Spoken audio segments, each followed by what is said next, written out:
give it up. Give it up. Over the next couple of weeks, this is going to be where we're shifting our focus, leading into our baby dedication. So if you haven't registered there, you've had a baby this year, and you need to get that registered, make sure you do that. But leading into that, we're going to be talking about this concept of give it up. And as you know, as Anna just mentioned, we are going to have a special Sunday on December 4th where we're going to have a special contribution to help with some of our deficit for the year. So be praying about that, be preparing about this. But when it comes to our giving, it really goes so much further beyond one Sunday. It goes so much further beyond one need that we look at. It goes into something that is a gift from God and really goes beyond simply finances. This morning, I want us to look a little bit, and over the next couple weeks, of course, we are going to talk a little bit about money. So don't not come because of that. I promise it's good stuff. God talked about money. Jesus talked about money, so we can talk about money. It's a good thing. But what we are still going to also talk about is the fact that I think when we have things in our life that God is calling on us, tugging on us to give up, that we're still holding on to. Things that we haven't given up. We're not able to give financially. We're not able to give of ourselves in the way that He calls us to do when we have these things that we're still holding on to in our life. The first thing I want you to think about this morning is maybe this misconcept that more is always better. More is always better. And to think maybe it could be that less is more. And when it comes to our life, when it comes to even our spiritual life, that sometimes less really is more. We live in a time, we live in a culture where what is taught is more is better. That we're taught to pile on, to get more, to keep gaining, to keep putting on. And maybe God's message for you, maybe for us, is that sometimes less really is more. In Ecclesiastes chapter 4, if you want to turn over there, Ecclesiastes chapter 4, Solomon in all his wisdom writes in this kind of depressing up and down book of the Bible, where he's just more depressing than up and down, where he's talking about all the things we get lost in, all the things that he'll say throughout the book, another meaningless thing. In Ecclesiastes 4 and verse 6, he says, better one handful with tranquility than two handfuls with toil and chasing after the wind. Better one handful with tranquility than two handfuls with toil and chasing after the wind. So notice what he doesn't say. He doesn't say better is no handfuls.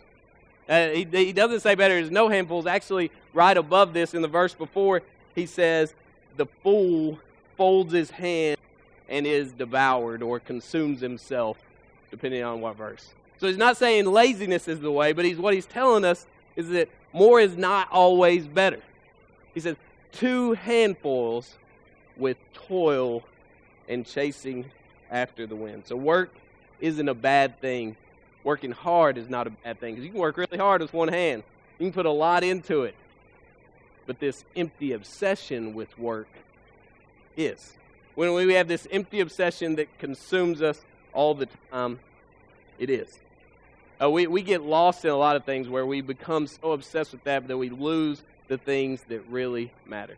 See, right below this verse is the passage that we're a little more familiar with.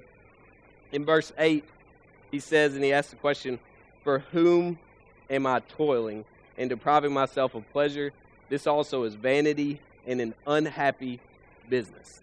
And after that, he says, his eyes were not content with his wealth. And it's talking about a man who is alone, who's going through his life alone, a man with, it says, no brother and no son that's out working. And it says his eyes were not content with his wealth. So he had wealth. He had stuff. He had money. This was his whole life. But then he asked this question of himself, who's it for? Who's it for? See, I don't think we get to the point where we can give right to God physically, monetarily, until we realize really who it's all for. Why am I doing the things that I'm doing? Why am I leaving this legacy? Am I leaving a legacy that matters at all? And he's sitting here and he looks around and you can almost feel this man. He's in the field or doing whatever he's doing. He's toiling every day with both hands, no hand free. He's lost everything, no son, no wife, no brother. Who's it all for? And sadly, this is a recurring thing in our culture of people working obsessed with this and hitting the end of our life and having lots of money and looking around and saying, who's it all for? You know, who was I really doing this for? So I want to challenge you to don't fall into the lie of finding peace in your wealth and success. Find peace in God. Don't just find peace in your wealth and success, because some of you are going to have it. Some of you already have it. That's not a bad thing. But don't fall into the lie that you're going to find peace in it, because when you do, you fall in the lie that two hands in the toil are rather than one hand in the toil and one hand in tranquility, being able to spread it out. So I think we do often is we retreat to what's working to avoid what's not. What you can't do is retreat to what's working to avoid what's not. There's a huge pastor, Perry Noble, that is a guy that I've looked up to for several years, listened to a lot, listened to his podcast, read his books. And if you keep up with that world at all, you know that he had a pretty big fall recently. And so I followed him. I've kept for him watching his Twitter, and he kind of came back. He took a month off social media, and he came back this month, and he talked about some things that he had fallen. He said he just did 4 in his blog, so you can go and read it. But he said there's many, many more ways that I failed, but this one stuck out to me when it comes to us this morning. They said I was having so much success with our church that the fact that I was failing at home, failing with my wife, failing with my child, I would retreat to that and other vices that he'd chosen. I'd retreat to that because it was where I was in control. It was what was working. It was what I could see taking off. It was where I could see the results. And so it made it really easy to avoid what maybe was struggling. I'm afraid that's what happens to us, and that's one of the messages here. That when we're consumed by work, we run towards these things that maybe we control, these things that we're good at, and we avoid the things that really need to be getting our focus, thinking maybe this will get better if I'm all the time, when really it's only getting worse and deteriorating more. Give up being stressed and gain peace. Give up being stressed and gain peace. Y'all know it. I know it. When it comes to giving, the main reason we don't give, financial stress. And that's it. We are a stressed out people. This whole commercial that everybody laughs about of the guy who's standing there and he's watering his lawn and mindlessly and he's talking about all his debt, and he said, I'm up to my eyeballs in debt, and he's smiling with this huge smile on his face. That's America. So we're not immune to that because we are Americans. We are people who have lived this way. We're people who are living this way. And so lose the stress and gain the peace. In Luke chapter 12, we read the story of the rich fool, is what we call him. In the parable of the rich fool, we have this guy, and this man, he has some unbelievable success. Y'all been there. He has this great year, that maybe, when you're looking at both sides of this and you're thinking about stress, it's kind of the year that we're all waiting for, right? We've all been financially stressed, and you're waiting for that year where it's the one year you finally make it a little bit beyond, and you're like, whew, sit back. And you remember what he says? I can't find the room to store my crops. So what I'm going to do, he had the money to tear down his barns, build bigger barns, and then he said, I'm going to store them all in there. I'm going to sit back, relax, eat, drink, and be merry. We sit and we read this parable and we're like, we know what's coming next from Jesus, but if we're honest with ourselves, read this man's reaction and we're like, that's the dream, right? That's the dream. Sit back, eat, drink, and be merry. That's the dream. That's what the American dream is, but that's not necessarily lined up perfectly with what the God dream is. To sit back and eat, drink, and be merry, because there's a deeper meaning here. You remember what Jesus says? He says, you fool, this night your life is going to be taken from you. You laid up treasures in heaven, laid up treasures on earth, but didn't give towards God. But what's sometimes missed when we take passages out of context is what Jesus follows with this. And I want you to look there with me. If you want, you can turn over to Luke 12. But he says a few things that I just want to paraphrase. He says, before that with Luke 12, the one who lays up treasures for himself, but is not rich towards God. We get lost in chasing this second barn without thinking about God. I mean, that's what we do. We get lost and we're thinking about this second barn instead of his natural reaction being like, man, my one barn has never been this full. So instead of the natural reaction being like, I need a bigger barn, being, what can I do with the fact that I have so much excess, the fact that I have so much extra? Jesus followed this in the next passage with, don't be anxious about your life. Is not life more than food, and the body more than clothing? Those two are definitely connected. The fact that you've got somebody who's so concerned, and like I said, we can relate so well, of waiting for that year, waiting for that time when you can finally eat, drink, and be merry, sit back and relax. That's not a bad goal. I'm not condemning you for having the goal of being able to relax financially, but what I am telling you is that Jesus has a different message, and it's that you can do that right now. He says, don't be anxious about anything. Don't sit and worry about life. All these things is not the body for more than clothing. It's not life more than food. Don't you see the lilies of the field? Look how they're adorned. Look how they're taken care of. Why are you worried? Do you understand the message Jesus was trying to get across when he says this? Like, look at them. Like, they just fulfill their purpose, and look at their beauty. Look at how they're taken care of. Do you not think that you're going to have the same? What he's saying is when we get so lost in this obsession with stuff, this obsession with money, it becomes not this blessing to our life, but this stressor to our life. And I guarantee, because I can look around and see in most of your eyes, like this is more of a stress than a blessing, right? Like we live in a blessed community. A lot of people in here are really blessed people. And still, when we talk about this, you get more stressed out than you think about your blessings. And that says something about where we are. We should be able to sit back and relax and eat, drink, and be merry with our trust in God, knowing that He is the one that's taking care of us. And you look in this passage that we know so well. How do we do it? How do we do it? How do we not get distracted by all this stuff? It says, seek first the kingdom of God and His righteousness, and these things will be added to you. You're going to be taken care of.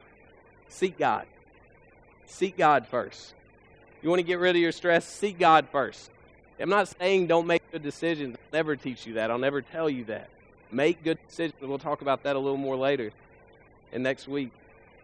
What I am saying, when you're seeking God first, you're going to kill this stress, and it's going to free you to give up the stress, give it to God, and start trusting in Him a little bit more.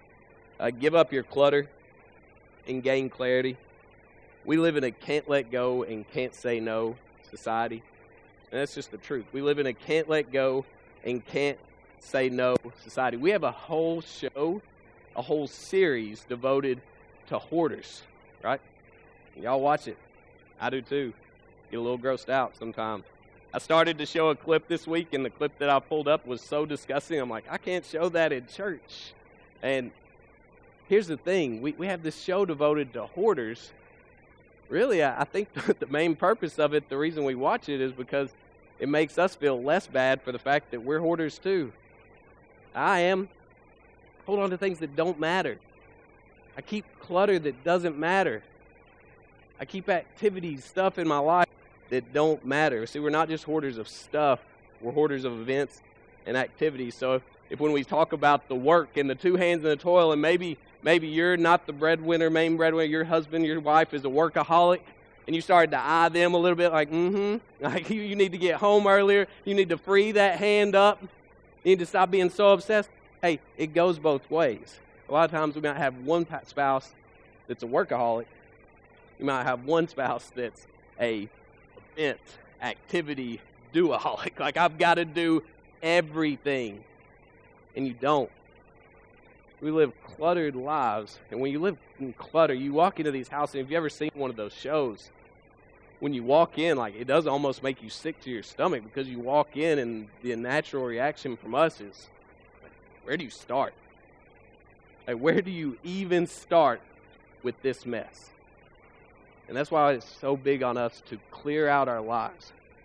So when we're thinking about what we're able to give to God, until we look at our lives and say, what do I need to clear out?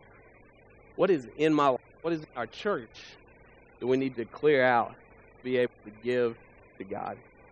Same principle as before. When it comes to our activities, when it comes to our clutter, don't hide what's working. Don't run to what's working to hide what's not. Don't hide in your busyness. Don't hide in your... That's what these people do, right? It's safety. It feels good. It's gross. It's not right. If you ever get them outside of it, they'll agree with you. But for some reason, they run back to it. And for us, when it comes to giving things up, one of the biggest things we need to do is declutter our lives. Get things out of the way that are blocking your vision of God and what He wants from you. Give up how powerful you are to understand how powerful He is. Give up how powerful you are to understand how powerful He is. Y'all are powerful.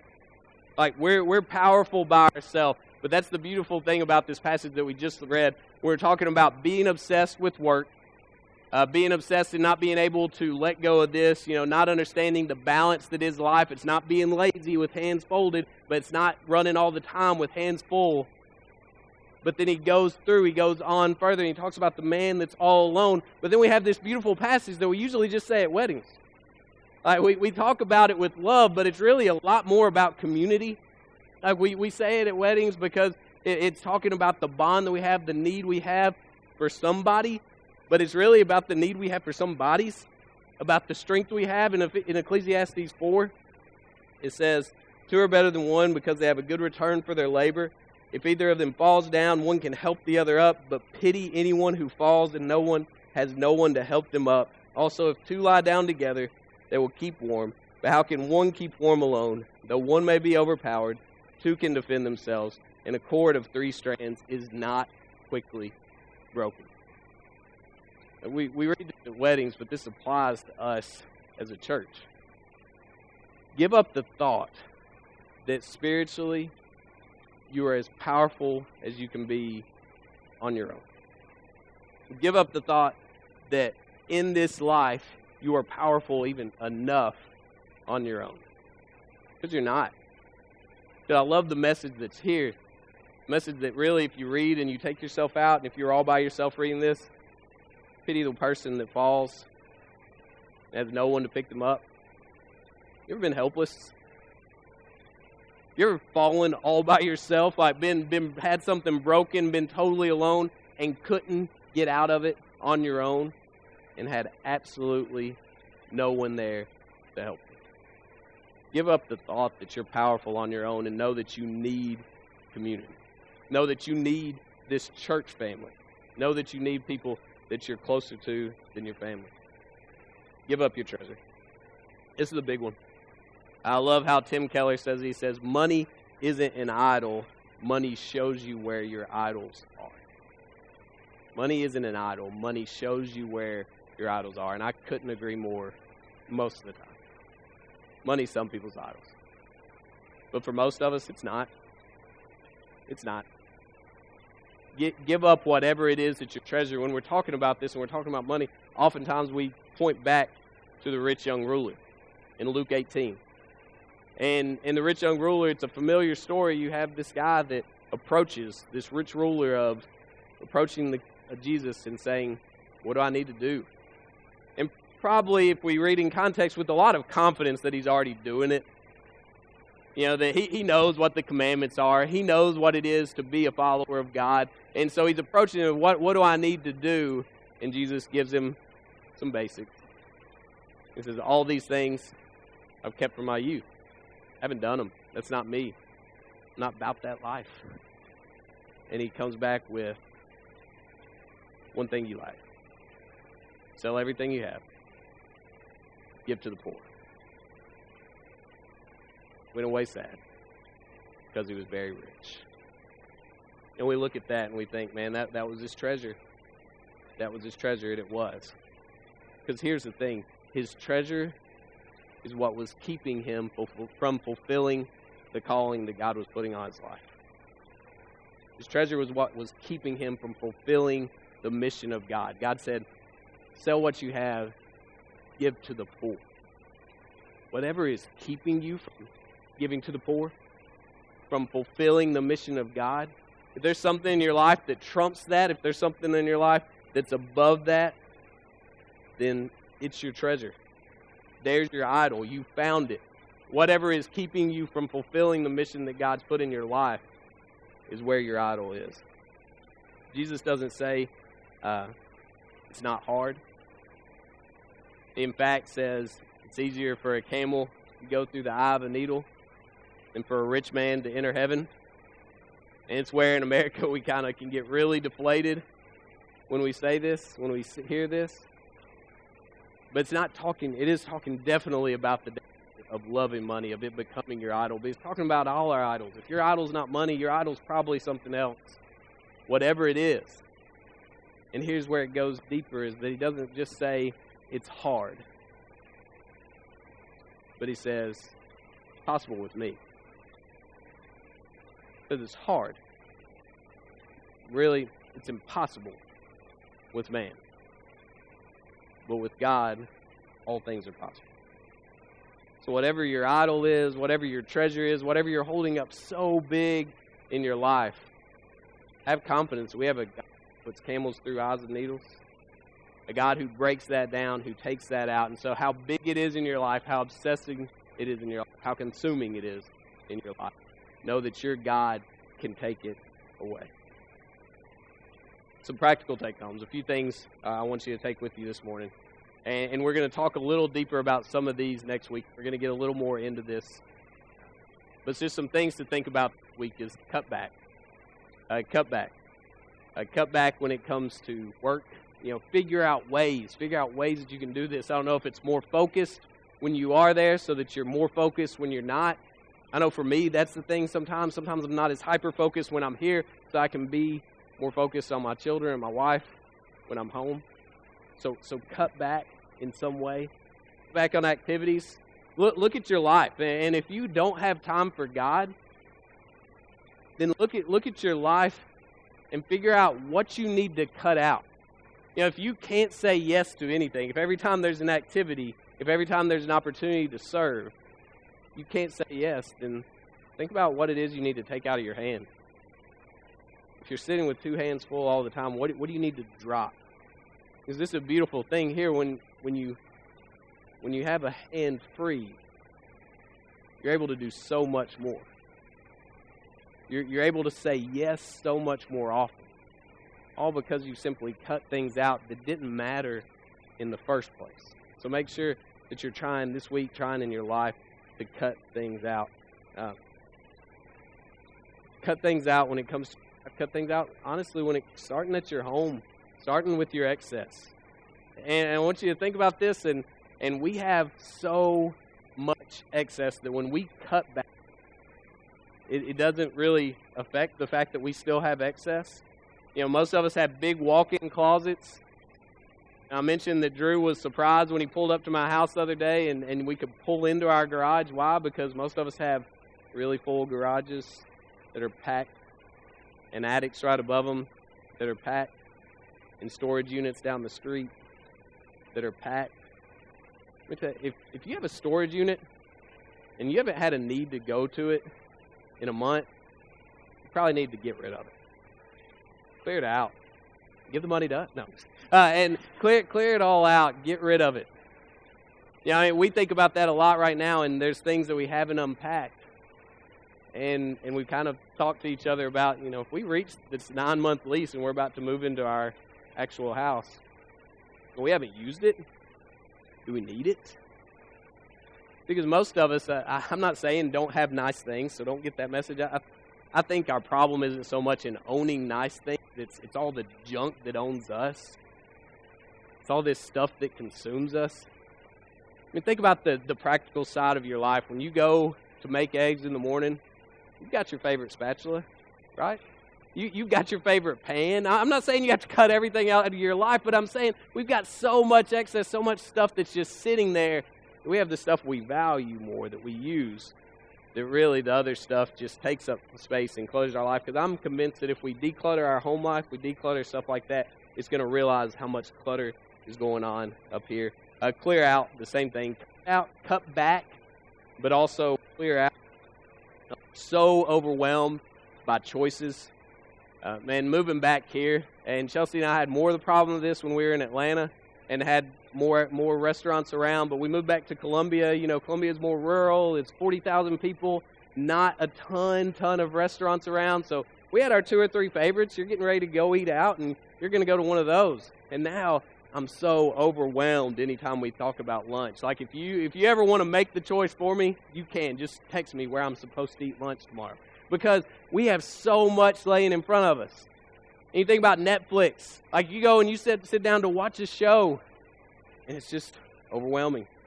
Like there's hundreds of new shows and new movies and things you can start. And you scroll for an hour through looking for something new to start, and then you just go back to the office because it's what works in life, right? We get so overwhelmed because there's so many choices, and we're not able to make the right ones.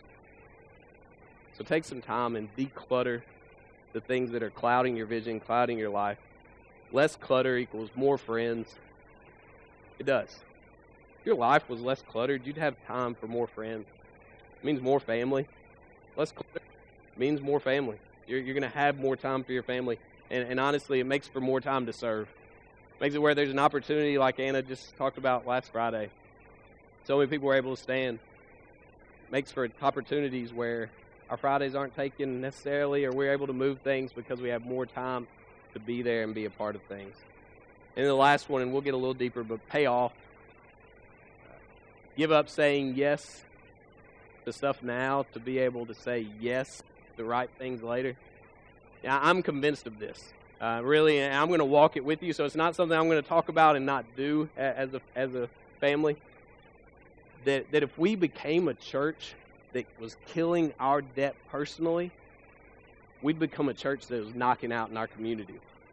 Like we became a church that was so much comfortable, because what I'm not calling you to do and what I won't ever ask you to do is to give out of stress. I don't think it's what God called you to do. I don't think it is. I think when we feel this need, if we're going to give to something and then we're going to sit and think, how am I going to pay the bills? How am I going to meet the needs of my family because I didn't have that in my bank account? That's not our desire. What our desire is to be a church who's doing things the right way across the board. We're helping each other to get to that point. If you're not involved in financial peace, we have a lot of people doing it. We'll do it again down the road. But the financial peace side is that you get peace and then you're able to understand, and we'll talk more, like I said, next week about this, but you understand the joy of giving. It should be a joy.